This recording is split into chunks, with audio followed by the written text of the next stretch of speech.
traveller community in Ireland is a diverse and historic group that has played a key role in Irish life for centuries. Their culture is steeped in age-old traditions, with religion and family forming the basis for a tightly knit community. The Truth About Travellers looks at the main aspects of traveller culture, from religion to discrimination to their hopes and dreams. Theirs is quite a complex society.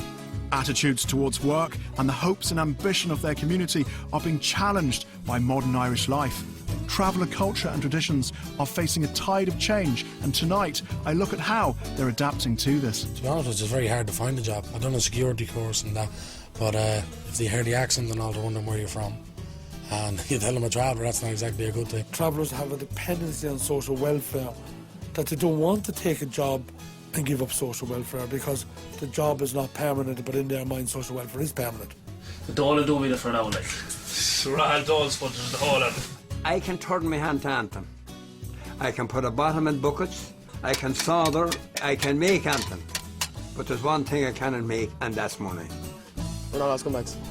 Most of us are decent. Some of us are dodgy, but most of us are decent. You come to tell me something. You say I ought to know. People say that I sing like Dolly Parton. You could do any job in the world. What would you like? I like to modelling. You'd like to be a model? Definitely.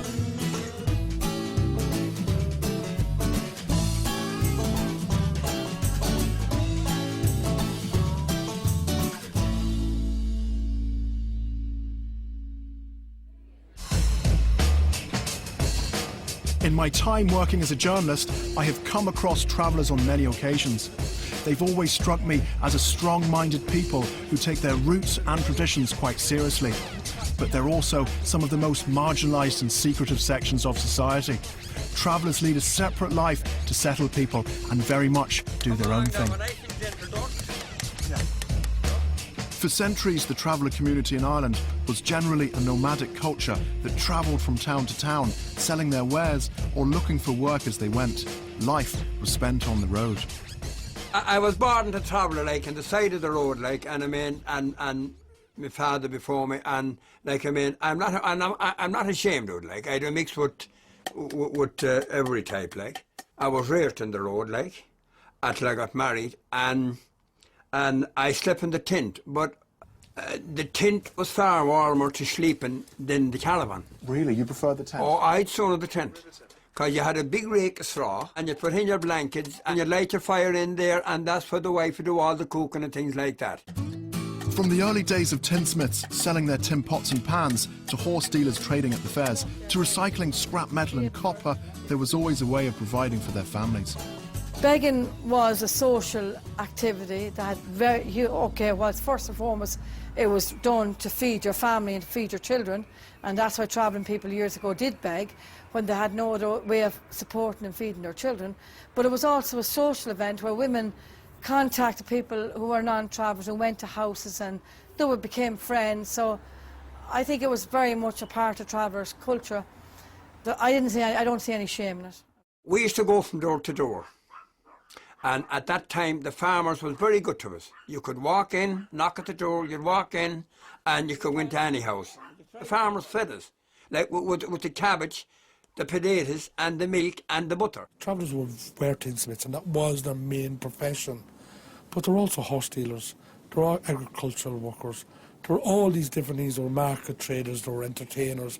There was a wide range, and travellers were people who could adapt and change and earn a living from whatever was available.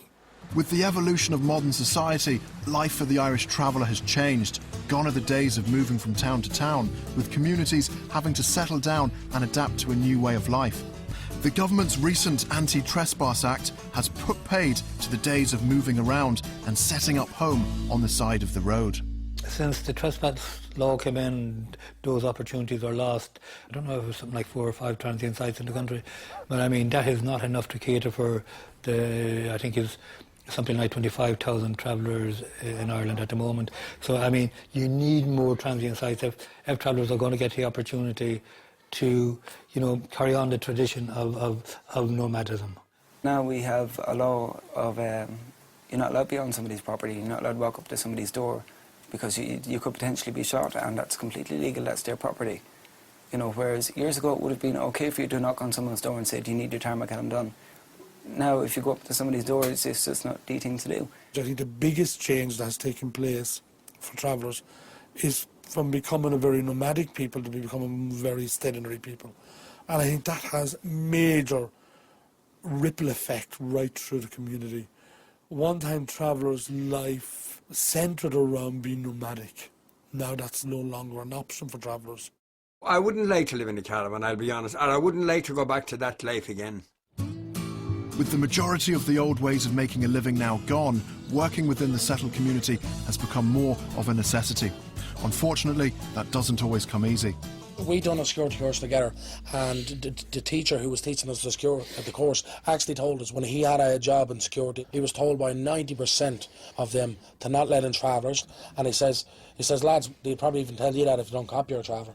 If they can't accept us for the people that we are, and just because we're travellers, well then, I'm sorry, but... Why would you want to work for a company that doesn't accept you for who you are, or your culture, or your colour, or your ethnicity, or what country you're from? I never hid the fact in any employment that I have been working in that I was a traveller. And if it came up in a sub, are you from the travelling community? I'd say yes, up straight. If I didn't get the job, well, shame on you. Employers are not permitted to discriminate under the Equality Acts.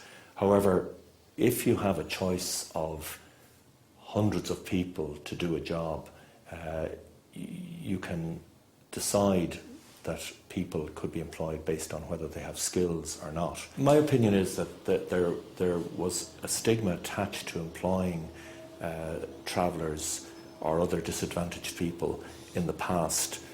This has changed. I think there is more a social acceptance of assisting people, and companies are involved in corporate social responsibility.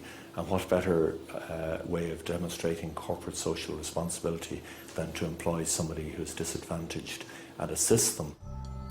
With legitimate avenues of employment limited to the traveller community, this may explain why many of them are reliant on social welfare. In a recent survey, almost 75% of travellers were unemployed. Travellers have a dependency on social welfare, that they don't want to take a job and give up social welfare because the job is not permanent, but in their mind social welfare is permanent. The dole will do me for now, like. Surreal doles, but the whole of it. Some young travelling men just look at there's no jobs available for them. They wouldn't have as much education as their counterparts in a settled community, but so they have no choice but to wait for the dole. I would think that given the opportunity of being on the dole or working, most modern travellers would want to have a job. And indeed I've seen cases of travellers trying to make their own employment, and I would certainly encourage them to do that. When you see the tabloids, even if today's tabloids, the Sundays, they have negative things. Yeah, most of them. It doesn't bother you at all? No, we've been looking into this. Is what they'd have in a year, we'd have in a week, money-wise, so we didn't give a You're doing very well. Right. Are you still in school? Me? No. And what do you do for a living? Me? Tarmac. So you do a bit of tarmac. So you would do people's drives and stuff? Yeah, mostly industrial sets and things like that. And is it busy? It's alright. We don't do it in Ireland. We're in America at the moment. Oh, you're doing it in America? Yeah. So do you live in America or do you live here? We have a house in America. So you would travel back and forth? Travel back and forth, yeah. Do you do as good a job as we do proper jobs. Proper tarmac, Adam? We do proper jobs. And it wouldn't turn to gravel afterwards? No. proper jobs. Most of them do, but we do proper jobs. Why does it turn to gravel sometimes? Rain. Could it be something the way that you've mixed it together? Could it be the mix, the original tarmac mix? No, it's meant to be done about that much worth of tarmac. Most of us put down about that much worth of tarmac, so wash away, but we don't, we put down the whole lot. For such a diverse culture, there are plenty of positives to be taken from the traveller community in relation to attitudes to work and hopes of success.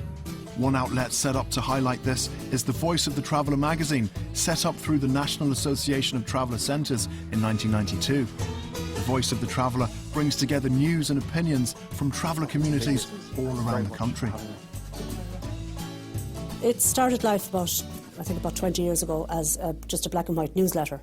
And it was started to just put out information about all the work that was being done with travellers around the country in different training centres. I think initially it was aimed at the travelling community themselves, but I think now it's kind of